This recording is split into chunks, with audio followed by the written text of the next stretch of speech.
Assalamualaikum warahmatullahi wabarakatuh. Perkenalkan, nama saya Cut Putri Nadia. Saya merupakan mahasiswa Fakultas Hukum Universitas Syahkuala dengan ujung NIM 102. Jadi, tujuan saya membuat video hari ini adalah untuk memenuhi tugas mata kuliah saya Hukum Pembiayaan kelas A dengan dosen pengampu Ibu Dr. Sri Wahyuni Rahayu SHMU. Jadi, sebelum saya menjelaskan tentang materi yang akan saya bawa hari ini, saya ingin menjelaskan sedikit apa itu hukum pembiayaan. Jadi, hukum pembiayaan adalah suatu aturan yang mengatur mengenai kegiatan pembiayaan dalam bentuk penyediaan dana ataupun barang modal kepada masyarakat yang tidak menarik langsung dana dari masyarakat.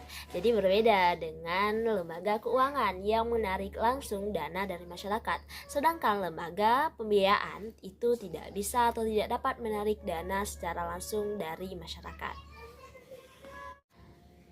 Jadi, menurut pasal 1 ayat 4 Peraturan Bank Indonesia nomor 14/2/PIBI/2012, kartu kredit itu adalah alat pembayaran menggunakan kartu non-tunai yang dapat digunakan untuk melakukan pembayaran atas suatu transaksi yang dilakukan oleh pemegang kartu kredit. Transaksi pemegang kartu kredit itu dapat berupa pembelian suatu barang maupun penarikan tunai yang dilakukan dengan menggunakan kartu kredit, yang mana kewajiban atau pembayaran itu dilakukan oleh penerbit kartu kredit terlebih dahulu. Penerbit kartu kredit itu dapat non-bank maupun bank, yaitu lembaga pembayaran. Nanti di mana pemegang kartu kredit itu berkewajiban pada saat sudah jatuh temponya itu yang disepakati oleh pemegang kartu kredit dengan penerbit kartu kredit. Nanti setelah jatuh tempo, pemegang kartu kredit berkewajiban untuk membayar atau melakukan pelunasan terhadap kewajiban yang telah timbul atas penggunaan kartu kredit tersebut. Pembayaran itu dapat dilakukan secara angsuran maupun secara sekaligus, itu menurut kesepakatan antara pemegang dan penerbit kartu kredit. Jadi, ada 3 pihak yang terlibat dalam kegiatan pembiayaan kartu kredit. Yang pertama, ada pemegang kartu kredit, yaitu orang yang dapat melakukan transaksi menggunakan kartu kredit. Yang kedua, ada penerbit kartu kredit, yang seperti yang sudah saya katakan tadi, bahwa penerbit kartu kredit itu bisa bank maupun non-bank, yaitu lembaga pembiayaan. Yang ketiga, ada pedagang, yaitu orang yang menerima pembayaran atas transaksi yang dilakukan oleh pemegang kartu kredit. Jadi, ada 3 pihak yang terlibat dari kegiatan pembiayaan kartu kredit ini. Saya sudah menjelaskan bahwa ada 3 pihak yang terlibat dalam kegiatan pembiayaan kartu kredit ini. Dan selanjutnya saya akan menjelaskan tentang mekanisme kegiatan pembiayaan kartu kredit. Dari pihak-pihak yang terlibat, ada 3 tuh, ada penerbit kartu kredit, pemegang kartu kredit, dan pedagang gitu. Dari 3 pihak itu kita dapat melihat bahwa terdapat 2 perjanjian dan bahkan lebih dari 2 perjanjian yang dapat terjadi dalam satu kegiatan pembiayaan kartu kredit. Contohnya yang pertama itu ya, contohnya pertama ada perjanjian antara pemegang kartu kredit dengan penerbit kartu kredit. Pemegang kartu kredit ini kan tidak serta-merta bisa dapat kartu kredit kan. Dia harus memenuhi persyaratan-persyaratan dan dia harus mengajukan permohonan untuk dapat diterbitkannya kartu kredit oleh lembaga pembiayaan kartu kredit gitu. Contohnya pada Bank Mandiri, dia harus seseorang yang ingin diterbitkan kartu kredit itu harus memenuhi beberapa syarat. Pertama, dia harus berada di ruang lingkup pemasaran Bank Mandiri. Dia tidak boleh berada di luar ruang lingkup pemasaran Bank Mandiri. Kedua, dia harus mempunyai pendapat minimal 3 juta per bulan. Yang ketiga, dia tidak di blacklist oleh Bank Indonesia ataupun OJK. Yang keempat adalah persyaratan umur. seseorang itu untuk dapat dikeluarkannya kartu kredit harus berumur 21 tahun dan umurnya tidak boleh lebih daripada 17 tahun. 17 tahun. Maksud saya 70 tahun gitu untuk dapat dikeluarkannya kartu kredit. Ketika seseorang sudah memenuhi itu, harus memenuhi syarat-syarat yang telah ditetapkan oleh Bank Mandiri, dia harus mengajukan permohonan kepada Bank Mandiri untuk dikeluarkannya kartu kredit. Dia datang untuk kepada teller bank bahwa saya ingin mengeluarkan kartu kredit, kemudian teller bank nanti akan mengajukan atau memberikan perjanjian baku yang telah ditetapkan oleh Bank Mandiri. Setelah semua persyaratan telah terpenuhi, maka terjadilah perjanjian antara pemegang kartu kredit dengan penerbit kartu kredit dengan kewajiban-kewajiban yang harus dipenuhi oleh salah satu sama lain gitu kan. Dimana dapat kita contoh misalnya kewajiban dari pihak pemegang kartu kredit, dia harus membayar bunga atau dia harus membayar kartu kredit itu tiap bulan gitu. Yang kedua, pihak bank atau lembaga pembiayaan yang mengeluarkan kartu kredit itu harus membayar terlebih dahulu transaksi yang dilakukan oleh pemegang kartu kredit. Jadi ada kewajiban-kewajiban dan ada hak-hak yang harus dipenuhi antara pemegang kartu kredit dengan penerbit kartu kredit. Perjanjian yang kedua, perjanjian yang terjadi antara pedagang dengan atau penjual dengan pemegang kartu kredit. Perjanjian jual beli tentunya. Misalnya saya hendak membeli baju ke salah satu mall gitu ya, Mall Matahari misalnya. Saya hendak membeli baju di sana menggunakan kartu kredit, maka di situ kan ada perjanjian jual beli.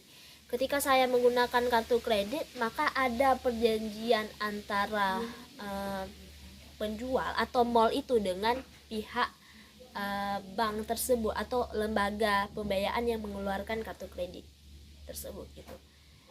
Perjanjiannya adalah saya pihak bank maksudnya atau penerbit kartu kredit atau lembaga pembiayaan tersebut akan membayar terlebih dahulu kewajiban yang saya lakukan gitu kepada penjual. Maka kan ada 3 tuh perjanjian yang dilakukan. Perjanjian pertama tadi perjanjian antara pemegang kartu kredit dengan penerbit kartu kredit. Yang kedua ada perjanjian antara penjual dan pembeli. Yang keempat ada perjanjian antara pemegang kartu kredit dengan pedagang. Jadi ada 3 kan muncul perjanjian pada saat kita melakukan kegiatan pembiayaan kartu kredit. Dan kegiatan itu dilakukan dengan contohnya tadi kan saya beli baju ke di mall gitu ya, di Mall Matahari misalnya tadi kan. Pada saat saya membeli baju maka berdasarkan perjanjian jual beli maka saya harus membayar baju yang sudah saya beli tadi kan, dengan penjual menyerahkan baju ke saya dan saya harus menyerahkan